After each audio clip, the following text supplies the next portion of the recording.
case of going with concrete stairs. All right, let's talk about the last big particle filtering idea, probably of the term, Viterbi particle filters. These are not, as I mentioned earlier, these are not well known. They're not used very frequently in the particle filtering literature, but I think they're great. I think they're really cool. They have a lot of advantages and some disadvantages compared to the other particle filtering techniques that we've talked about. Some of the ideas are simple. It's a while to think through what all of the consequences are. We have been focused on estimating what the state is at a particular time sample, on estimating, say, the mean of the marginal posterior. And I've used that term to distinguish two different posteriors throughout the term. Remember, there was the marginal posterior and there was the joint posterior. And everything we've been doing so far has been focused on the marginal posterior. And here we have the joint posterior as one of the things that we're using. So in this case, what we're trying to estimate by this argument is the trajectory, the entire trajectory of the state, not just what is the state at time n, but give me the entire trajectory. So it's more in line with what you were talking about.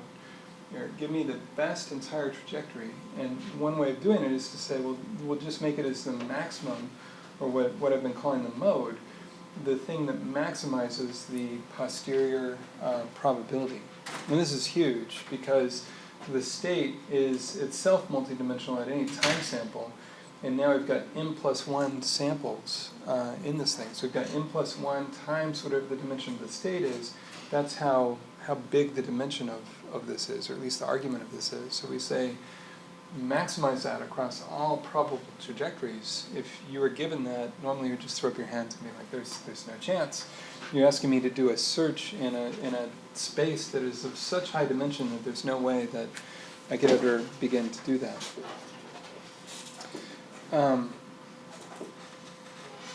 The mode isn't something we've been using much with particle filters because there isn't an obvious way to get it. It's harder than you would think, and a lot of people end up doing this wrong. But it's not a bad thing to go after.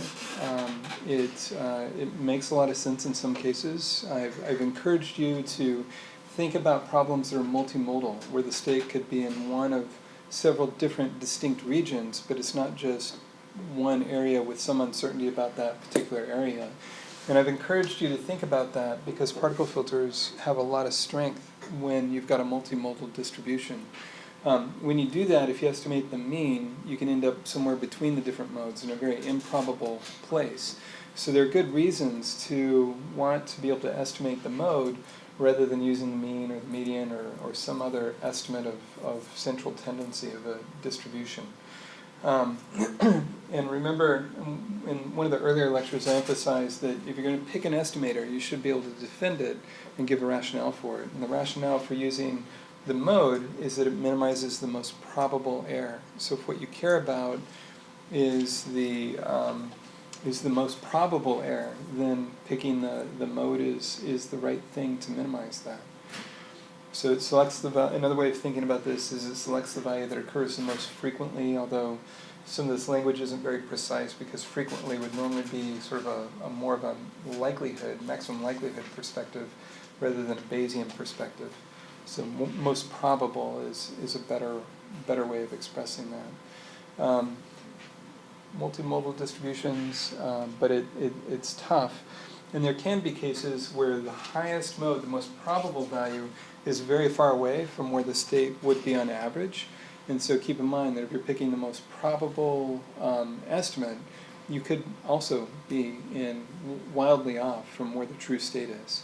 If you've got like 3 modes and you've picked the highest one that's way out here and way off to the edge, that on average it may be that your state is in a completely different place than what you estimate with this. So keep those in mind when you're thinking about this.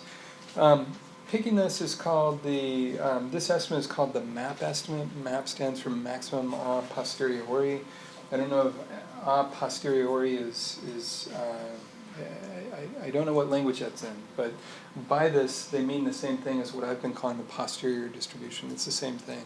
And so the thing that maximizes that is the same thing as the mode, but map is kind of what's stuck. And so that's what I'll use also when I'm describing it. So we'll be talking about the map estimate. It's just the most probable trajectory or the most probable value. Posteriori is Latin, it means from the future, basically. I'm sorry? It's Latin, a posteriori. It's It means Latin, from okay. what comes after, from the future, Okay, great. from knowing what came after. Great, thanks, Juan Franco. Well, I didn't know that. That's good. So one way to do the map estimate is to estimate your density. And what you can't do, I mentioned a lot of people do this wrong. A lot of people think that the particle with the largest weight is the most probable one, and so they just pick that. Don't do that. It's wrong. It's wrong. It's wrong. You'll see this in publications. This gets through the peer review process, and it's just flat out the wrong thing to do. The largest weight may just mean that you've got a particle in a probable place and it doesn't have any neighbors. And if you've got a lot of neighbors around where the density is, they may have small weights even though they're in the most probable locations. The weight is not an indication of how probable the trajectory is. How probable the trajectory is also depends on neighboring trajectories. Remember, when we estimate the density, there's this weighted average. So if you've got a lot of neighbors, the neighborhood may represent it. So don't pick the particle with the largest weight, this term, for anything. It's not an estimate of anything, as far as I know. We do have a way of taking our impulses and turning it into a smooth function using that kernel density estimation that we talked about. And so you could go through and do that. It's a better way of figuring out where the peak is in your distribution, but as a lot of you know, it's computationally intensive, or at least it can be, especially if you were to try to do it in multi-dimensions rather than just single dimensions like we've been doing. And it can also be, we've got this smoothing parameter. You know, what kernel you pick doesn't matter nearly as much as how wide the kernel is. And so you've had some experience with that and sort of scratching your head about how to pick that. So there's problems with going about and doing it this way. You can do it, but it's not great. Alternative that I'm coming up on that will fix it. So again, there's two posterior distributions. There's this joint and there's the marginal. And so far what we've been working with primarily is this marginal distribution, so that at time n we can estimate what the state is at that particular moment, and we can calculate the most probable expected value, whatever we want. And we've got this beautiful recursion that we worked out when we were doing the optimal tracking, and we said, oh, well, you know, look, the joint is just the product of the likelihood and the prior and what the joint posterior was at the previous time sample. And one of the things that I didn't mention when we were talking about this, I said, oh, you know, we don't want to do this. It's so high dimension that you don't want to begin to explore that space. Like, we just didn't know how to handle it. But what I didn't say is that you could fire off trajectories, a bunch of trajectories, if you like. And from all those trajectories, for each trajectory you generate, calculate this.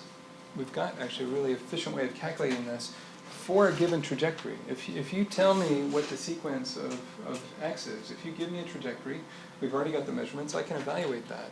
And if you give me 100,000 trajectories, I could evaluate it for each one of them and then pick the one that had the highest probability. And that would be an estimate of the most probable trajectory. It would be an estimate of the maximum of this. And you could do that, and that's not a terrible idea, except for the curse of dimensionality and the fact that it's very hard to explore this huge space. That requires a lot of cycles. But that's kind of the only problem. I mean, I said we don't know how to handle it, but I'm sort of taking some of that back now. It's not hard to evaluate this. What's hard is to figure out how to explore that space. It's different than what I expressed earlier. And, you know, this is kind of often overlooked. We've got this whole framework for doing particle filtering based on resampling and importance weights and importance densities. But when I just made that statement, I didn't say anything about our importance density. You can generate the trajectories however you want.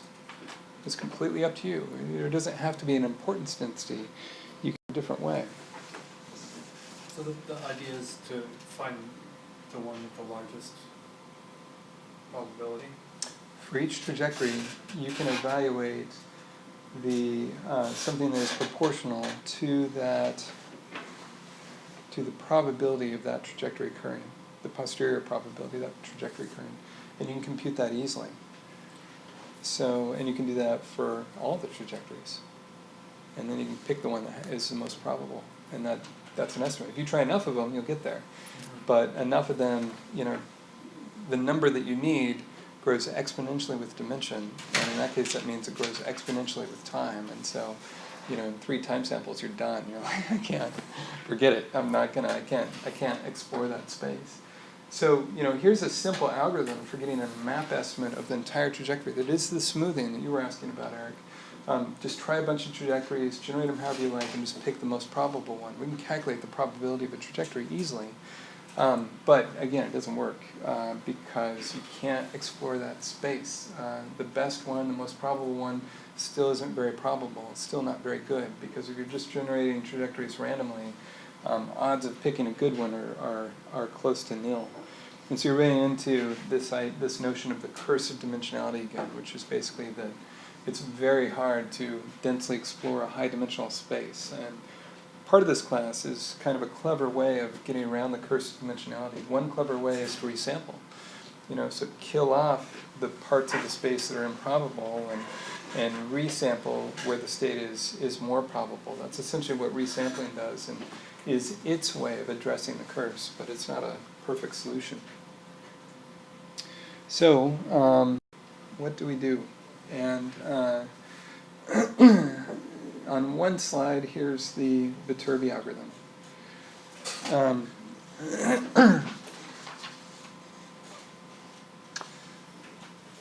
This is the joint posterior, and it's equal to this product of these 3 terms we talked about. Likelihood prior, what the posterior was in the previous time sample. And we can calculate it recursively, we can calculate it efficiently. It's not a problem of calculating that for a known trajectory. It's a problem of finding trajectories that are probable. And the nice thing about this factoring is that we can we can do a search and do something a little bit like the auxiliary particle filter, where rather than trying an entire trajectory all the way through, what we can do is say, pick an exit in.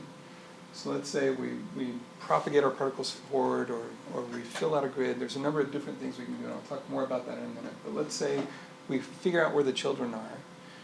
And now we look back and we bolt on, we pick a parent for the children based on maximizing this. So we look at all the trajectories that we've got up to that point, and when we go forward 1 time step, so we go to exit in, and we've got our past trajectories, we've got all the previous trajectories we've generated, and now we go to time step in, and we go through and we do a sweep, and we look at all of the possible trajectories that preceded it, and pick the one that makes this product the largest. It's a little bit like the auxiliary particle filter. We've got parent trajectories that is essentially a set of trajectories from 0 to time n-1. We've got a set of points at time n, set of candidate states at time n, and now we're going to match them up. But rather than just taking the parent trajectory and then moving the particles forward 1 time step, as we did with the traditional particle filter, we can generate these children however we want, and then we look backward and figure out which parent each child should have. Is one way of thinking about it. So, what we do, generate our particles at time n, go through all the possible previous trajectories. So if you're working with 100 particles, for each child, you go through and do a sweep and find the best parent for that child. And this is the step that does that. So J is the index of the parent that we're going to match up with the ith child. We generate the child, the ith child, so this is the ith particle at time n.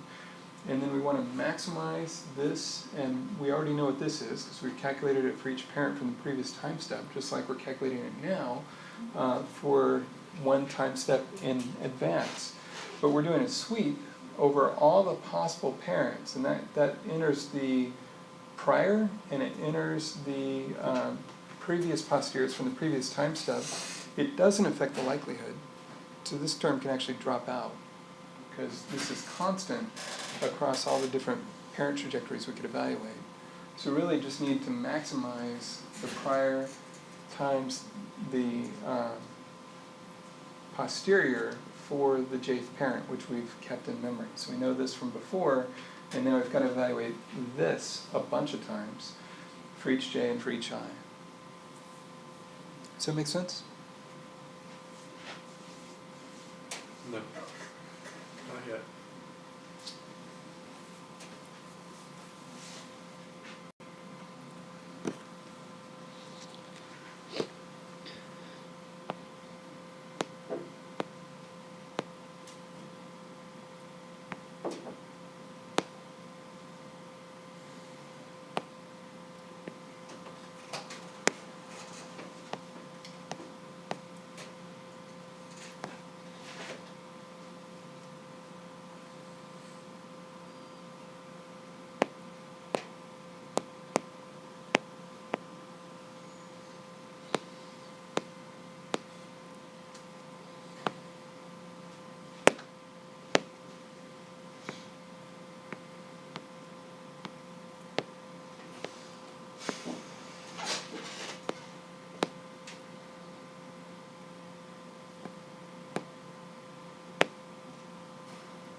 All right, let's say we've just got two parent trajectories. So we've gone through and we're at time n-1. We've got our previous parent trajectories that we've generated.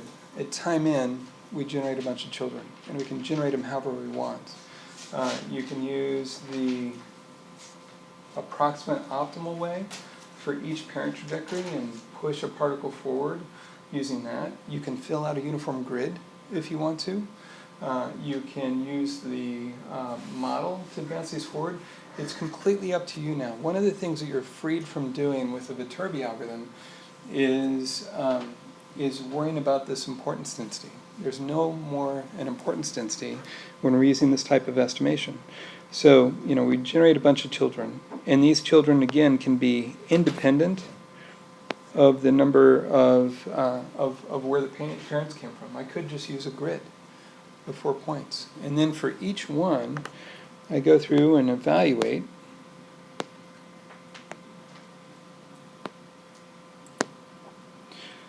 what's the probability of connecting this child with that parent, and what's the probability, the entire probability of calculating of having this parent with that child. And in calculating those probabilities, we're looking at the probability of the entire trajectory all the way back. So, we look at this trajectory, and then we look at this entire trajectory all the way through. And we pick the one that is most probable, and from that point forward, this point has that as a parent. And it could be that when we go through and evaluate it and finally settle on which one is more probable, it could be that that one ends up being more probable. So basically, if you just had those two trajectories, you'd be eliminating one of the two at each point in at time n. Well, each You just at time n, each particle can only have one parent, but multiple particles can have the same parent.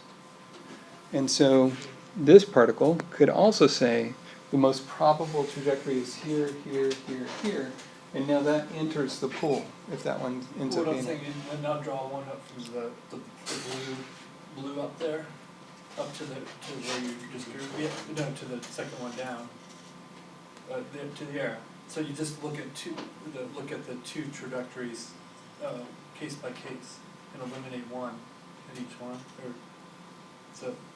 You know what I'm saying? Well, I think so. For each child, say for Yeah. this point, Yeah, you look at all the parents and you Yeah. only pick one of them. Yeah, pick one of them. And then you go to the next That's- child and yeah. you do the same thing Yeah. all the way through. Yeah. That's it. And so when you're done, it could be that some parents get abandoned that this trajectory might not be selected by any of the children, and this one might be selected by multiple children, as I've shown in this example. Sam? It's a little confusing to me how you pick, I guess it's different than what we've done in the past, how you does this come from the process model, how you would pick the most likely trajectory, given the next state? I don't know, it's kind of confusing to me, how you pick the most likely trajectory to give you the next population.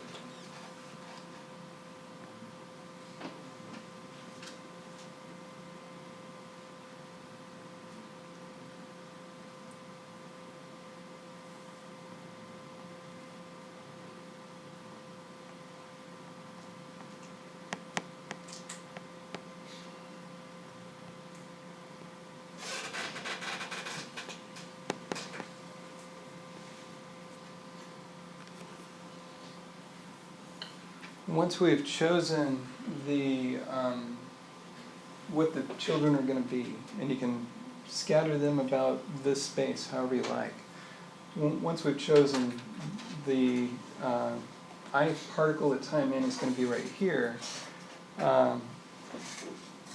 we've got a very efficient way of calculating what the entire probability is of this trajectory or of this other candidate trajectory, or going through for all the parents for that particular particle. Just from the recursion, right? From the recursion, that's right, because we know what the probability is here, and to calculate the probability now that we add on this next time step in this candidate trajectory, it's just this times the likelihood times the prior. And it turns out that the likelihood is not affected by the parent that you choose, and so we can drop it because it's the same for all of them. Does that answer your question? I think so, yeah. So when we were talking about particle filters originally, you said one way you could choose your importance density is just have it be a random number, and you said that that would be a poor choice because you just don't really beat out the recursive dimensionality, and it's just not an effective way of doing it. This seems really close to that. What's the advantage of this over that? Because this feels to me like it's using an importance density of, I know you said you can choose it, but if you're just doing a grid, it just seems almost like your importance density is just a random number, and I'm not sure. It seems like you're losing out and steering it in a specific direction. Yeah, it's a really good question. How do I answer that? There's, if you create a grid, kind of as I have here, you're going to be picking some points where when they look at their parents, they're not going to find a good one. And you'll end up with a trajectory that still is very improbable. And do you want to waste cycles on that? If this point is extremely improbable, regardless of the parent trajectory or the trajectory to follow, do you want to waste clock cycles evaluating it? And you may not. There's good reasons to pick these children and put them in places where the state is probable rather than just trying to densely fill it.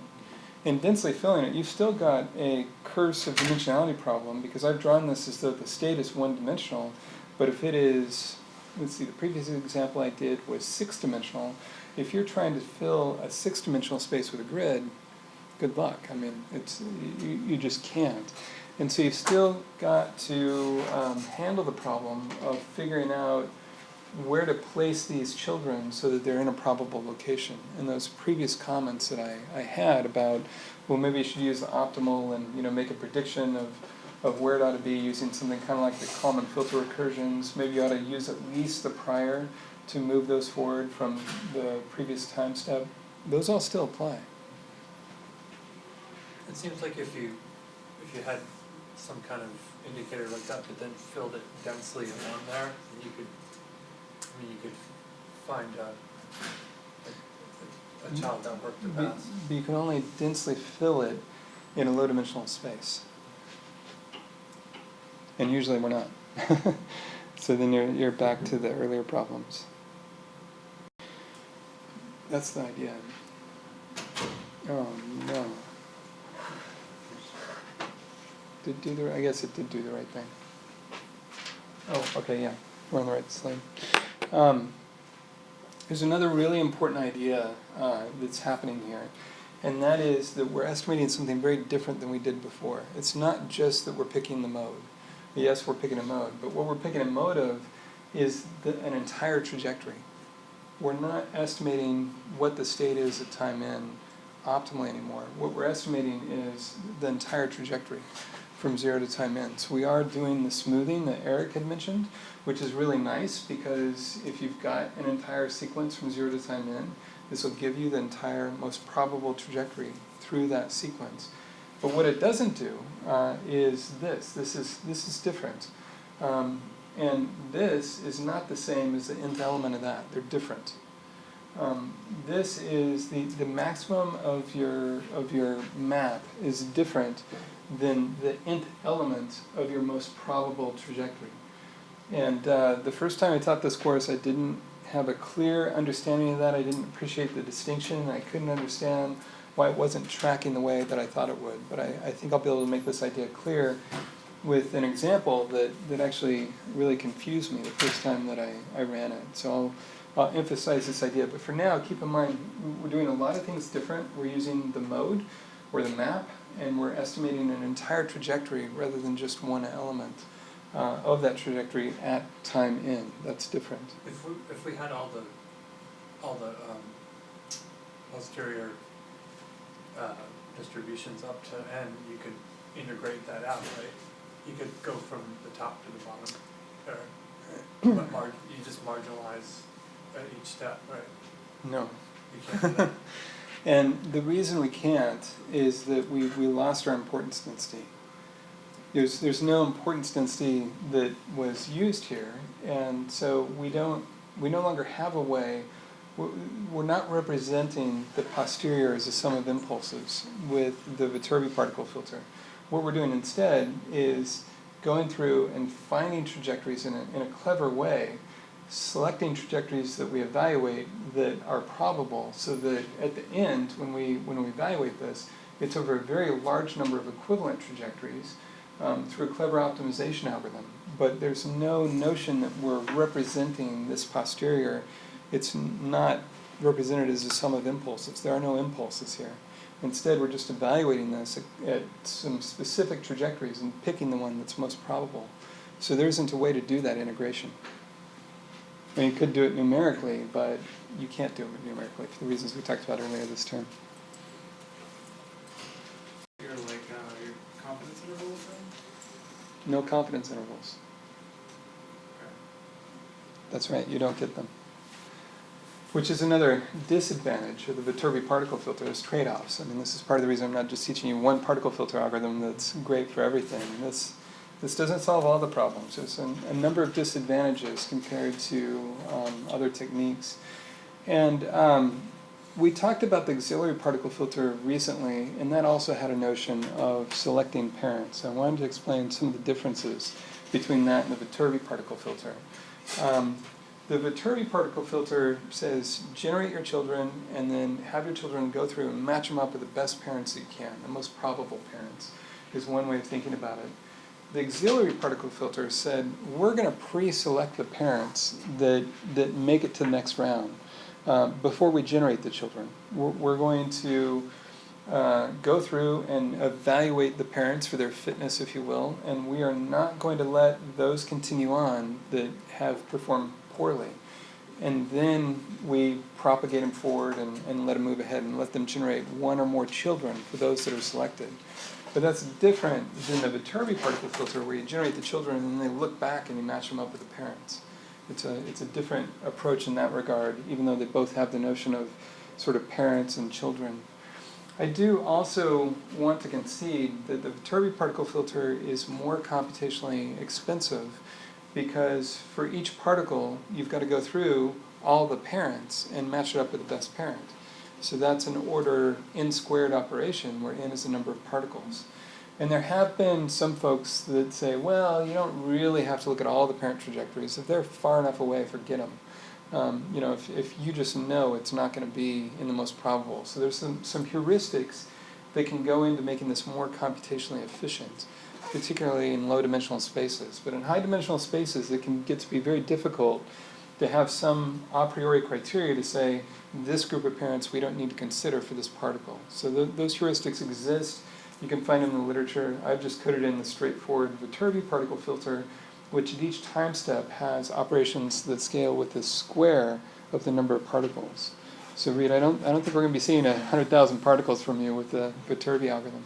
I hope I'm understanding this right, but does the number of dimensions come into play with the Viterbi particle filter?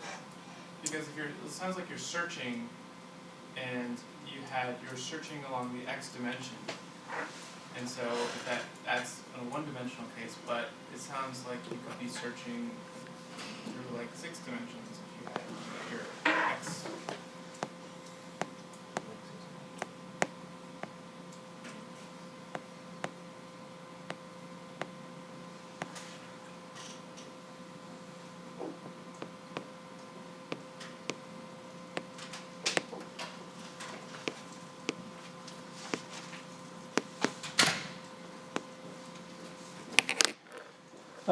We are searching over the number of particles. We're searching for each particle. We're searching for the best parent.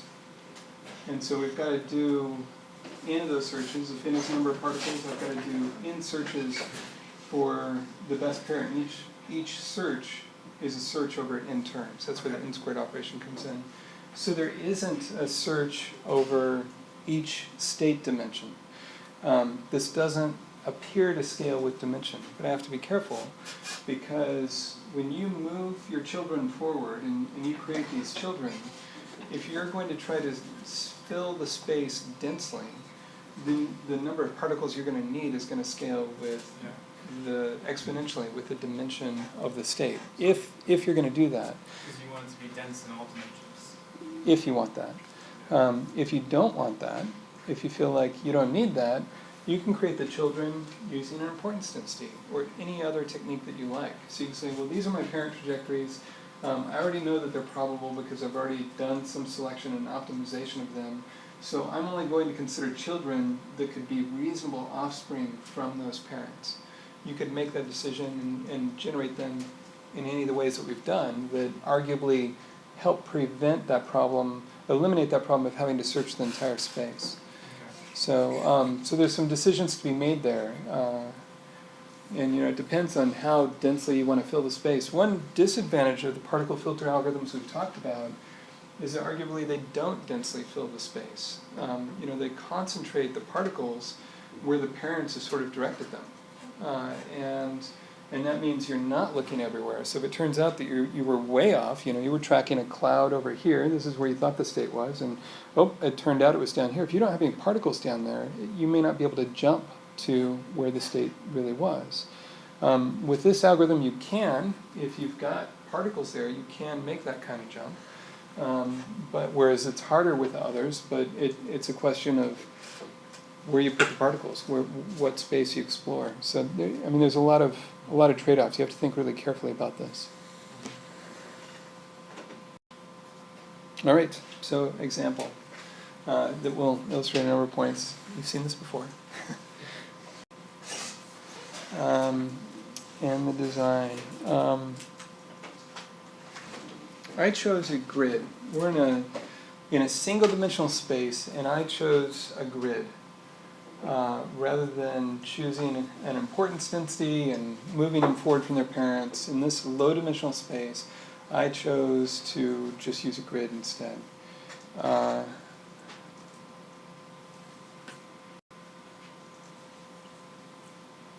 we've seen all this before, the measurements, the value, state, and here you can see my grid of points. I think I had 100 points, and I took those points and I I knew that on average the car was going to go around the track in a counterclockwise direction, and so I shifted my grid up at the same rate that I knew the car was traveling at. That was part of the prior knowledge I had, so I did that.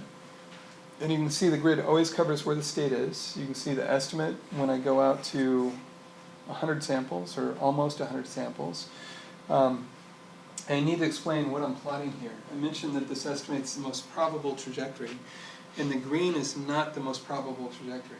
And you can see that in part because there's a very improbable transition that occurred right there.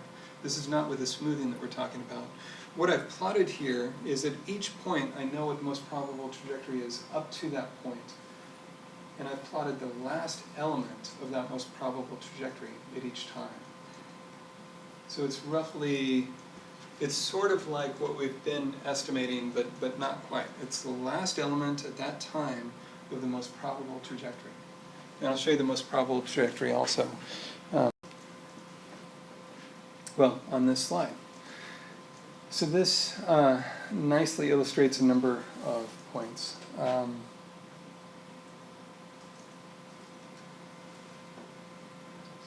Although not one that it should. So the true is shown by red. The pink is from doing it numerically, because it's low dimension, I could do it numerically. The posterior is shown calculated numerically using the technique we talked about early in the term. So all these should be familiar. And then there's the true, quote-unquote, true mode that is calculated based on each time sample calculating the mode of the posterior. So that's not using the Viterbi algorithm. This is calculated numerically, just like the pink confidence intervals and the gray. What is shown in green is what I described earlier. At each time sample, I know what the most probable trajectory is. I'm plotting the last element, the most probable trajectory. And I did not understand the first time I taught this class that there was a difference between that and the mode of the marginal. I thought they were the same. And I was terribly confused when I plotted this as to why at some points they weren't anywhere near the same. They should have been much closer to that. It took me a while to realize that they were different things. In yellow is the Viterbi trajectory, and I want to say that it's the Viterbi trajectory at this point in time, but I know it can't be, because if it was, that yellow dot would be exactly where that green dot is. So I did something different there.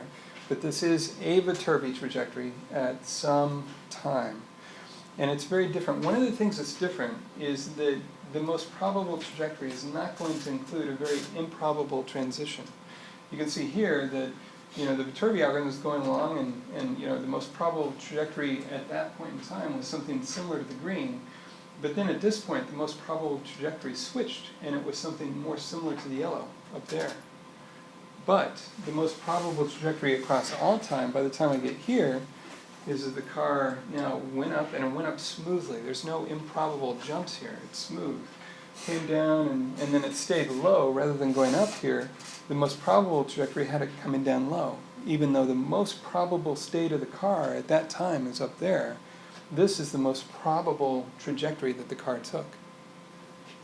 There's a difference.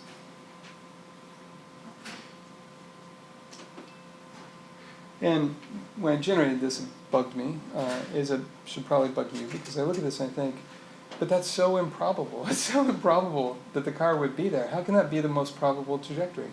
How come the most probable trajectory isn't something that sort of goes up and, at this time is closer to where the most probable state is? And it isn't. I mean, this is right. This is the most probable trajectory, is that it stayed low rather than going up at that point. It said, well, let me look at it a little bit further in time, and so I pushed it out from 100 out to 150, I guess it was. And still, the most probable trajectory didn't have the car increasing with time, didn't have it going up like the car actually did, or where the most probable state is, but it stayed low. And then, a little bit further in time, and then things changed. Then, when I got far enough out, it realized, nope, actually the most probable trajectory all along, we thought it was down here, but actually it was up here. It finally figured out. There were trajectories in memory that shot all the way back along this high road rather than the low road. It was keeping track of both as I moved ahead. And nicely though, because there's an optimization at each time step, it only had, I think there were 100 particles in this example, so there were only 100 trajectories in memory But those trajectories spanned the entire range of where the car could be. It spanned a very wide range in this case. And so it's really cool that by the time we got out here, it finally turned out that the most probable trajectory was this sort of high road, if you will. And that looking back in time, this is even cooler, that even though the most probable path of the car at this point where there's a bifurcation was to go down, in retrospect, given future measurements, the most probable trajectory closely matches what the state actually was back at that time. So that's something where what we've been doing would have missed, and then you would have got an improbable jump, because we're always saying, where's the most probable location of the car right now, rather than what's the most probable path, entire path, that the car took. It's a different thing that we're estimating with this particular algorithm, where we're really estimating the entire trajectory, and it's better, it's cool. It's better here too, and here it doesn't jump down. I mean, it's a smooth path that's taken into account all of the measurements, and not just the measurements up to that current time. So if you look at this carefully, you'll also see that the blue roughly is lagged from the red by about one sample. Yeah, I have to study it closely, but it's what we saw before. Whereas the yellow sort of smoothly goes through the red and doesn't obviously lead it or lag it. And that's what you would expect from the most probable trajectory, until you get towards the end. And over here, it may appear to lag for the last sample or two, but for most of it, it doesn't. Different and cool, and lots of pros and cons. So, to summarize, no importance density. That's cool. That's a benefit. You can generate the particles however you want. Again, with no importance density, you can densely fill the space if you can, like I did in this very low dimensional example. You can propagate them however you want. You can even do a mix. You could do half your particles propagated using the model, and half of them you scatter out to the nether reaches of the state space of where the state could conceivably be at that time. You're free to generate the children however you want. The optimization comes from hooking them up with their children. You don't have to worry about weights. There's no weights. There's no importance density. There's no awkward approximation of a posterior as a sum of impulses. There's no sum of impulses in this. All that sort of goes away, and you get smoothing for free, which is really nice if that's what you're interested in. There are a lot of disadvantages, though. It's not a perfect algorithm. Didn't mean to do that. Come on.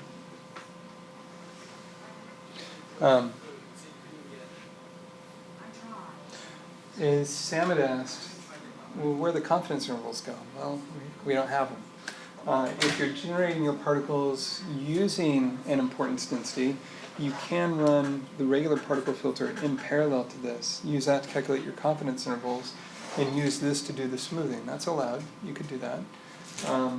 But it's a little bit awkward if you're going to be running both. It seems a little bit like overkill, where you're running one just to get confidence intervals.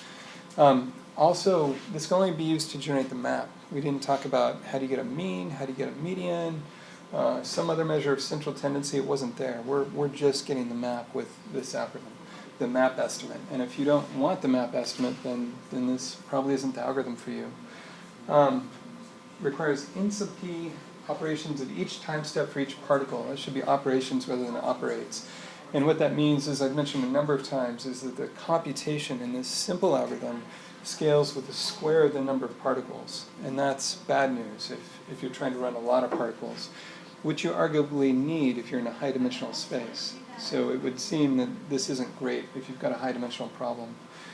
And then again, most probable trajectory, which is not the same as the most probable state at a given time step.